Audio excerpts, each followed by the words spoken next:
오래전 해외로 입양되는 6살 된 어린아이가 있었습니다. 여러 번 입양되었지만 그 가정에서 이후에 버림받고 다시 입양기관에 거하게 되었습니다. 다시 그에게 기회가 되어줘서 해외로 입양을 하게 되었습니다.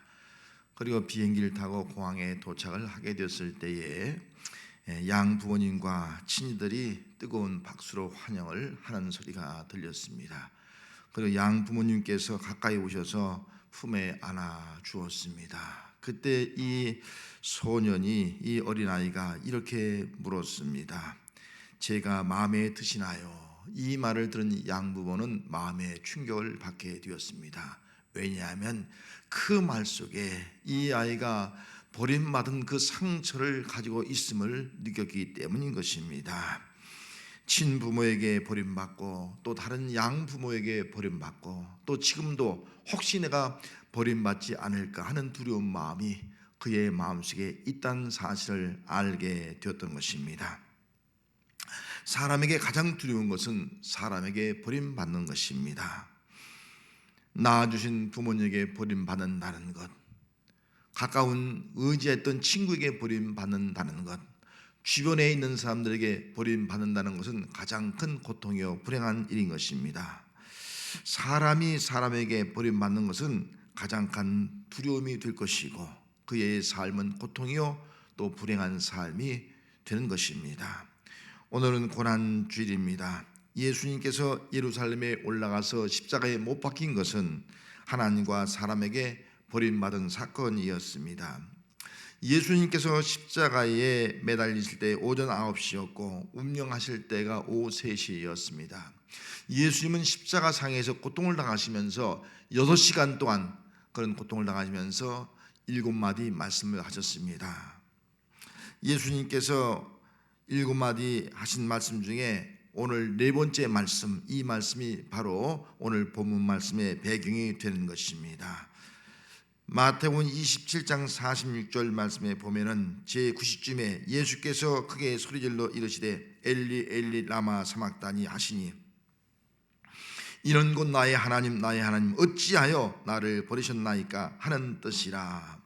예수님께서 십자가상에서 고통당하신 가장 큰 고통은 하나님께 버림받는 그 시간이었습니다. 죄가 없으신 예수님은 우리의 죄를 담당하시고 구원하기 위해서 하나님께 버림을 받았습니다. 하나님의 아들이신 예수님은 우리를 하나님의 자녀로 삼아 주기 위해서 버림을 당하셨던 것입니다. 예수님께서 십자가에서 나의 하나님 나의 하나님 어찌하여 나를 버리셨나이까 하는 이 말씀은 오늘 본문 1절 말씀의 성취인 겁니다. 오늘 본문은 다윗이 기록한 말씀입니다. 다윗은 이렇게 고백했습니다. 1절 말씀에 내 하나님이여 내 하나님이여 어찌 나를 버리셨나이까 어찌 나를 멀리하여 돕지 아니하시며 내 신음소리를 듣지 아니하시나이까. 예수님께서 어떻게 하나님께 버림받게 되었는가를 보여주는 오늘 본문의 내용입니다. 먼저 나를 멀리하여 돕지 아니하시며 라는 말씀이 기록되어 있습니다. 사람들이 십자가에 달리신 예수님을 보고 모욕하며 말합니다. 만일 네가 하나님의 아들이거든 자기를 구원하고 십자가에서 내려오라. 네가 하나님의 아들이거든 자기를 구원하고 십자가에서 내려오라 조롱을 하셨습니다. 전능하신 하나님은 예수님이 하나님의 아들인 것을 믿도록 하기 위해서 십자가에서 건져내실 수가 있었지만 우리 하나님은 돕지 않고 그대로 버려주셨습니다. 내 신음소리를 듣지 아니하시나이까 하는 말씀이 있습니다. 예수님께서 머리에 가시관을 쓰시고 손과 발에 못 박히시고 옆구리에 창에 찔리시면서 물과 피를 다 쏟으시면서 내가 목마르다 고통당하시면서 신음하실 때에 하나님은 그 신음의 소리를 듣지 아니하셨습니다. 하나님은 사랑하는 아들의 신음소리를 듣고 구원해 줄 수 있었지만 신음소리를 외면하고 그대로 버려두셨습니다. 사람의 비방소리와 조롱거리가 되게 하셨습니다. 6절 말씀에 보면 나는 벌레요 사람이 아니라 사람의 비방거리요 백성의 조롱거리니이다 라는 말씀이 기록되어 있습니다. 예수님께서 십자가에 매달릴 때 많은 사람들은 예수님을 조롱했습니다. 모욕을 했습니다. 욕을 했습니다. 그가 여호와를 의탁하니 구원하실 걸, 그를 기뻐하시니 건지실 걸 하면서 예수님을 향하여 조롱하기도 하고 침을 뱉기도 하고 욕을 하기도 했습니다. 하나님은 예수님을 구원하여 예수님이 메시아임을 보여줄 수 있는 분이었지만 사람들에게 욕을 먹고 비방과 조롱을 당하도록 그대로 버려두셨습니다. 하나님의 약속은 구원입니다. 죄를 지은 사람은 반드시 심판을 받고 멸망을 받습니다. 하나님은 죄로 말미암아 심판받고 멸망받을 사람들을 구원하기 위해서 죄가 없으신 예수님을 대신 십자가에 못 박혀 죽게 하시고 십자가상에서 버림을 받게 하셨습니다. 구원은 오직 예수님의 십자가의 고난과 죽음을 통해서 이루어지는 것입니다. 하나님의 명령은 의뢰하라 하는 말씀입니다. 4절 말씀에 우리 조상들이 주께 의뢰하고 의뢰하였으므로 그들을 건지셨나이다 라고 말씀하셨습니다. 이게 의뢰한다는 말은 신뢰한다, 믿는다, 확신한다 그런 의미의 뜻을 가지고 있습니다. 누가 구원을 받을 수 있습니까? 십자가상에서 버림받은 그 예수님을 나의 구주로 믿고 확신하는 사람이 구원을 받습니다. 예수님께서 하나님께 버림받은 것은 우리를 구원하기 위함입니다. 우리를 하나님의 자녀로 삼기 위함인 것입니다. 죄와 질과 저주 가운데 우리를 해방하여 영원한 생명을 주기 위함입니다. 성도 여러분, 십자가에서 버림받으신 그 예수님을 나의 구주로 믿습니까? 할렐루야. 십자가에 죽으신 예수님을 나의 구주로 믿고 확신함으로 죄와 사망 가운데서 구원받고 환난과 고통 가운데서 건짐받는 성도가 되시기를 바랍니다. 하나님은 찬송 중에 거하시는 분입니다. 3절 말씀에 이스라엘의 찬송 중에 계시는 주여 주는 거룩하시니이다 라고 말씀하고 있습니다. 누가 하나님을 찬송할 수가 있겠습니까? 구원받은 사람만 찬송할 수가 있는 것입니다. 수많은 대적과 죽음 가운데 구원받은 다윗은 이스라엘의 찬송 중에 계시는 하나님을 믿었습니다.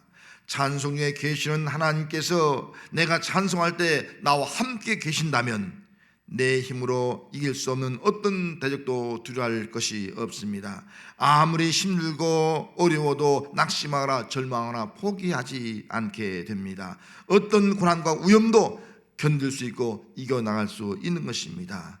찬송 중에 계시는 하나님을 믿는 다윗은 이런 믿음 가지고 하나님을 찬양했습니다. 시편 47편 7절 말씀에 하나님은 온 땅의 왕이심이라 지혜의 시로 찬송할지어다. 시편 66편 2절 말씀에 그의 이름의 영광을 찬송하고 영화롭게 찬송할지어다 라고 말씀했습니다. 다윗은 대적들 앞에서도 하나님을 찬양을 했고 어렵고 힘들 때도 하나님을 찬양을 했고 고난과 어떤 위험 가운데서도 변함이 없이 하나님을 찬양을 했습니다. 다윗은 사람들에게 버림받고 조롱받을 때에도 하나님을 찬양을 했습니다. 성경에 하나님을 찬송하는 사람들의 인물이 많이 나오지만 가장 하나님을 많이 찬송하고 높인 사람은 바로 다윗이었던 것입니다. 성도 여러분, 나는 하나님을 찬양하는 성도입니까? 코로나19 사태로 고난과 고통을 받고 있으면서 하나님을 찬양을 하고 있습니까? 생업의 어려움과 물질의 고통을 겪고 있으면서 나는 하나님을 찬양하고 있습니까? 다윗처럼 사람들에게 욕을 먹고 조롱받고 또 힘든 그 상황 가운데 있다 한다 할지라도 그 삶의 현장에서 하나님을 찬양하는 성도입니까? 다윗처럼 하나님을 의지하고 하나님을 찬양하는 성도가 되시길 바랍니다. 고난주를 맞이해서 날 위해 십자가에 못 박혀 돌아가신 그 주님을 생각하면서 하나님을 찬양하시기를 바랍니다. 주님의 십자가의 고난에 동참하면서 고난 중에 영광 받으실 그 하나님을 믿고 찬양하는 성도가 됩시다. 코로나19를 통해서 정신적, 신체적, 물질적 고통 중에 있다 할지라도 살아계신 하나님을 찬양하는 성도가 됩시다. 하나님은 찬송 중에 계시는 분이기 때문에 우리가 찬양하면 하나님은 찬양하는 우리 중에 계십니다. 하나님은 코로나19로 고난과 고통을 당하고 있는 우리 중에 계십니다. 하나님은 사람들에게 조롱과 비난을 받는 삶의 현장에 함께 계십니다. 성도 여러분, 하나님을 찬송합시다. 찬송하는 나의 삶의 현장에 하나님이 함께 계심을 믿고 더욱더욱 하나님을 신뢰하고 하나님을 믿고 확신하는 그런 믿음을 가지고 찬양하는 삶을 살아가는 성도가 되시기를 바랍니다. 하나님을 찬송하는 성도들이 버릴 것은 미움입니다. 예수님은 자신을 비방하고 조롱하는 그리고 욕을 하는 많은 사람들을 미워하지 않았습니다. 오히려 기도합니다. 아버지, 저들의 죄를 사하여 주옵소서. 자기들이 하는 것을 알지 못합니다. 예수님께서 자신을 향해서 비방하고 조롱하고 욕을 하는 사람들 향해서 기도하신 이유가 무엇입니까? 저들 역시도 다 구원받을 대상이기 때문인 것입니다. 예수님은 자신을 비방하고 조롱하는 백성들도 구원받을 백성이기 때문에 저들의 죄를 사해달라고 기도를 하셨던 것입니다. 그러므로 모든 사람을 구원하기 위해서 십자가에 죽으신 예수를 믿는 성도는 나를 버리는 사람들이 있다 할지라도 그 사람에 대한 미움을 버려야 합니다. 교회를 욕하고 성도를 비방하고 조롱하는 사람들에 대한 미움을 버려야 합니다. 아니, 오히려 저들도 구원의 대상임을 굳게 믿고 저들이 알지 못하고 하는 행동임을 우리가 알고 있기에 저들의 구원을 위해서 기도를 해야 됩니다. 하나님을 찬송하는 성도들이 취할 것은 하나님의 뜻이 이루어지기를 기다리는 것입니다. 십자가에 달린 예수님은 살 찌시고 피 흘리시는 고통을 당하면서 하나님의 뜻이 이루어지기를 기다렸습니다. 하나님과 사람에게 버림을 받고 수치와 조롱과 모욕을 당하면서도 하나님의 뜻이 이루어지기를 기다렸습니다. 십자가의 고통을 받으면서 하나님의 뜻이 이루어지기를 기다리신 예수님은 십자가에 죽으시고 부활하심으로 하나님의 뜻을 이루셨습니다. 모든 사람을 죄에서 구원하시고 하나님 나라의 의와 평화가 기쁨을 주심으로 하나님의 뜻을 이루셨습니다. 성도 여러분, 십자가에서 하나님과 사람에게 버림받으신 예수님을 나의 구주로 믿습니까? 예수님께서 모든 사람을 구원하기 위해서 십자가에 버림받으신 것을 믿습니까? 십자가에 버림받으심으로 온 인류를 구원하시는 그 하나님의 뜻을 이루신 그 예수님을 믿습니까? 믿는다면 그 어떤 고통도 견디며 대적들의 비방과 조롱을 참고 미워하지 않는 성도가 되시기를 바랍니다. 반드시 고난 중에 하나님의 영광이 나타나게 될 줄을 믿고 하나님의 뜻이 이루어지기를 기도하는 성도가 됩시다. 기도하겠습니다. 하나님 아버지, 지금 우리는 코로나19 사태로 인해서 고난과 고통 중에 있습니다. 견디기 힘듭니다. 참기 힘듭니다. 때론 조롱과 멸시 가운데 있습니다. 하나님, 주님의 십자가를 바라보면서 견디게 하옵소서. 주님의 십자가를 바라보면서 기도하게 하여 주시옵소서. 주님이 버림받음으로 내가 하나님의 자녀가 되었음을 감사하면서 우리들도 주님의 마음 가지고 저들의 구원을 위해서 기도할 수 있게 해주셔서 예수님의 죽음이 온 인류의 구원을 위한 죽음이 될 수 있게 하여 주시옵소서. 우리의 죄를 또 인류의 당하는 환난과 고통 가운데 건져주시는 우리 주님의 역사를 굳게 믿고 하나님을 찬양하며 살아가는 우리의 신앙생활이 되게 하옵소서. 예수님의 이름으로 기도하옵나이다. 아멘.